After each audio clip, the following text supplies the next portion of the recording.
Hey digital identity friends, I'm Lance from RootsID, talking self-sovereign identity. RootsID is an open source development group that builds software for grassroots identity efforts that matter. We engage with SSI communities like Trust over IP, DIF, and Hyperledger, all with the mission of bringing SSI to the mainstream. Thank you to our sponsors at Catalyst and Atala Prism. DIDS got another boost yesterday when the Decentralized Identity Foundation approved version 2 of the DIDComm messaging spec. After the huge announcement last week that the W3C had overruled objections from Google, Apple, and Mozilla, making the decentralized identifier spec the first W3C recommendation for an identifier since the URL in the late 80s and early 90s. We now have a W3C recommended DID identifier to pair with an updated DIF-approved DID communication messaging spec. The SSI community continues to stack wins despite the technical and political challenges. We mentioned in episode 1 a few weeks ago of the incredible work done by the DIDComm v2 DIF working group to send the spec forward for approval. Sam Curran, Steve McCowan, Daniel Hardman, and Drummond Reed were all present for the working group vote. Rodolfo and I were also there to provide 2 votes from RootsID. We have watched Sam, Daniel, Steve, and others work through the remaining issues leading up to the IIW in May and finally cross the finish line at the end of May 2022. DIF wasted no time, and in less than 2 months they have approved the new spec. It's amazing to see their hard work paying off. It's the last day for early bird registration for the fall 2022 edition of the Internet Identity Workshop in Mountain View, California. The biannual IIW Workshop is the ultimate SSI meeting of the minds in North America. SSI specs, standards, developers, software projects, and companies converge on the unconference for a flurry of discussions to learn and push each other.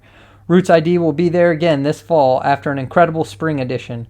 We especially enjoy seeing our favorite projects preparing their latest achievements and ramping towards the event, and then to participate in the seemingly non-stop presentations, demos, and discussions. It's a fantastic experience. In another step towards developing open source communities around the Cardano ecosystem, the Cardano Foundation has made the jump into the Linux Foundation as a gold member. This is an exciting time to be part of several open source ecosystems and specs like the W3C, Hyperledger, DIF, Trust over IP, and the latest open source push by the Cardano community. RootsID is the leading Cardano open source SSI software development group and has built several Cardano-based SSI tools. It's a fantastic community, and we look forward to more announcements regarding Cardano and open source initiatives. Speaking of successful open source communities, Hyperledger Aries is the most active and mature SSI open source software community that we know of. Aries and Ursa were born out of Hyperledger Indy in an effort to separate Ursa cryptography from Indy Ledger and Aries SSI agents.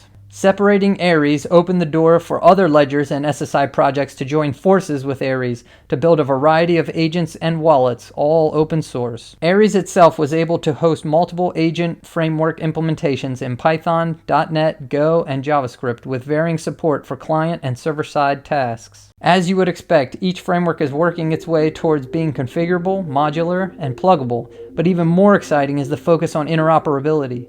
Aries interop profiles allow the framework and controllers to agree on what RFCs will be supported in order for them to be interoperable. We will continue to stress the importance of interop in a community that is working to decentralize. Interoperability avoids fragmentation without centralization, and Aries gets a gold star for its AIP and RFC test harness to help projects track and demonstrate their ability to interop with the wider community. In Catalyst Fund 9, we submitted 9 proposals, including enhancements to Roots Wallet and Wallcly that will bring our Cardano SSI community closer to interop with the Hyperledger Aries community, as well as a Discord-based social credential, exploring verified credential formats and standards, and a proposal to research how Cardano can interoperate with the Carry ecosystem. If you are a Cardano ADA holder, consider registering to vote in Catalyst Fund 9, and we'd love your feedback on our Fund 9 proposals at rootsid.com/proposals. We are happy to be partnering in Fund 9 with Snapbrilia, who is building quadratic voting and developer bounty ecosystems, DirectEd, who is building an educational scholarship smart contract system, LearnerShape, who is building a verifiable skills system, and Freos, who is building a verifiable KYC service. Please consider voting for those projects as well.